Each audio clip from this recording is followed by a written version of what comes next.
Good morning. Welcome to an LA Life podcast. Today is February 28, just a few days away from March. How quickly the first 2 months have gone, but we're here, and we are experiencing a little bit of wind today, but we've had some great weather in our area. We've been up in the high 60s. In fact, my car just the other day, maybe it was yesterday or the day before, even indicated it was like 71. I don't know if it got up that high, but I sure do love it. Love the warm weather. Love the good stuff like that. The only negative is, and you can hear a little bit of it in my voice, is it's cold season, right? I mean, it's cold, it's warm, it's hot, cold, and then you end up with a cold. So just like everyone else out there, I'm battling some of the stuff that you do. But here it is. I want to give you a little bit of stuff to think about in this midweek teaching today. A handful of years ago, I was able to go to Gettysburg with a bunch of guys, and we were able to do a 2-3 day, Gettysburg trip where we were on the battlefield, and we had a private tour, and our tour guide did a great job of walking us around. We got to see lots of stuff. I mean, it was an incredible trip. I would love to go back again and do it again. Take some different guys out there, do some leadership stuff on the battlefield. But here's one of the things about the Battle of Gettysburg, and I've got some notes here in front of me.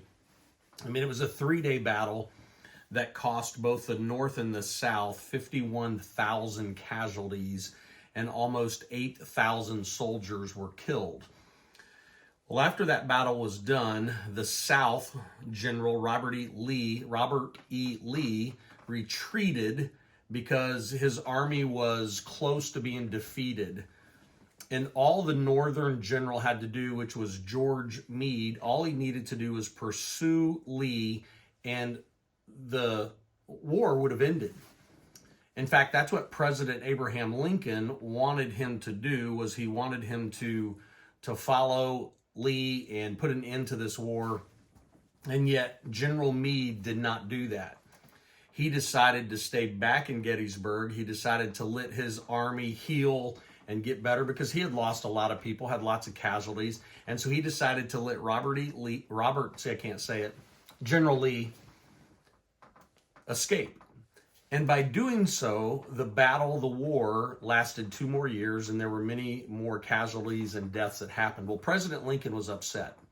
And President Lincoln was upset at General Meade. And General Meade knew that Lincoln was upset. In fact, he knew that he was upset that Meade offered to resign from his position, but Lincoln would not allow that to happen. So President Lincoln sat down at his desk and he penned a letter to General Meade, and I'm going to paraphrase the letter. He basically told Meade how disappointed he was in him, how disappointed he was that Meade didn't understand the magnitude of his decision and how this was going to cost many more lives because he refused to go and end the war. When Lincoln's done with the letter, he folds it up, he puts it in an envelope, and he signs the outside of the envelope to General Meade, never sent, never signed. Well, after Lincoln's death, when they were going through his desk, they found several letters that he would do the same thing with, and they found the letter to General Meade. Basically, what Lincoln did was he was upset, he was frustrated, he wanted somebody to know about it, and so he sat down and he penned it. He put it in writing, folded it up, never sent, never signed. He never intended for Meade to see it, or anyone else for that matter. Which I think brings back to what I want to talk about this morning, is James chapter 1. Let me read to you what James says in James chapter 1, verse 19 and 20. Know this, my beloved brothers, let every person be quick to hear, slow to speak, slow to anger, for the anger of man does not produce the righteousness of God. James says, be quick to hear, but be slow to speak and slow to anger. You know, when we see what Lincoln did, he was angry. And so he penned it, but he never intended to send it. And so he was quick to hear, and he was slow to speak. Think with me for just a moment in your world, or even the world around us, and think about how often we're quick to speak.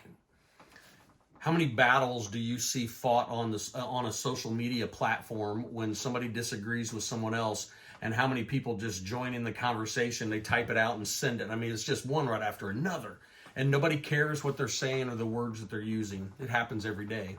How about families? Within a family, they'll say things quickly, words that hurt, and then there's this separation that takes place. Even brothers and sisters. Can you remember being younger when you would fight with your brother and sister and you would say something? Sometimes those words stuck around for a long time. They hurt. Our political parties are doing this year as we get into an election year. They're going to say all sorts of things. They are not quick to hear, but they are quick to speak. In fact, it even happens in the world of sports. I'm not sure why anyone thought it was a good idea after the losing coach, right? After he just loses a game, let's bring him in and interview him and see if they say anything. Well, they're naturally going to be quick to speak, not slow to hear, right? And so here's the midweek teaching today. I don't know what you'll come up against this week. I'm sure you'll have an opportunity to join in a conversation. And often we want to be the first one to say something. And then afterwards we think about, I wish I hadn't said that. You know, if we just listen to what James said, let every person be quick to hear, slow to speak, slow to anger. You know, yesterday I had something that I was going to be a part of. And when I got to where I was going, before I got out of the vehicle, I prayed. And I said, God, I don't want to say anything that I shouldn't say. And I only want to speak if you want me to speak. And so I prayed that. And I had been praying that throughout the day. And so when I walked in, did what, had happened, what I needed to have happen. I walked out and I got back out to the vehicle and I said, thank you, God. I didn't say anything that I didn't need to say. I was quick to hear, but I was slow to speak. And then in turn, there was no anger. I was able just to walk away and be done with what I needed to be done with. I had no regrets, no guilt. And I think sometimes when you and I speak quickly, we end up, and we'd love to pull those words back, and we end up with some guilt and regret.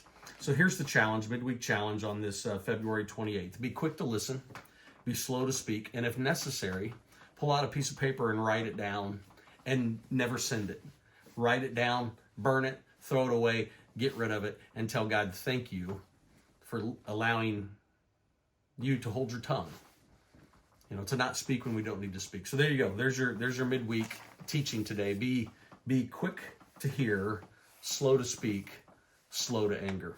Hey, hope to see you guys on Sunday. We're going to be here again at 9 o'clock and 10:30 as we continue through the book of 1 Corinthians. We're going to finish chapter 3 this week. If you got some friends, invite them. Have them be a part of what's going on here at LaFountain Christian Church. Love you guys. Have a great day.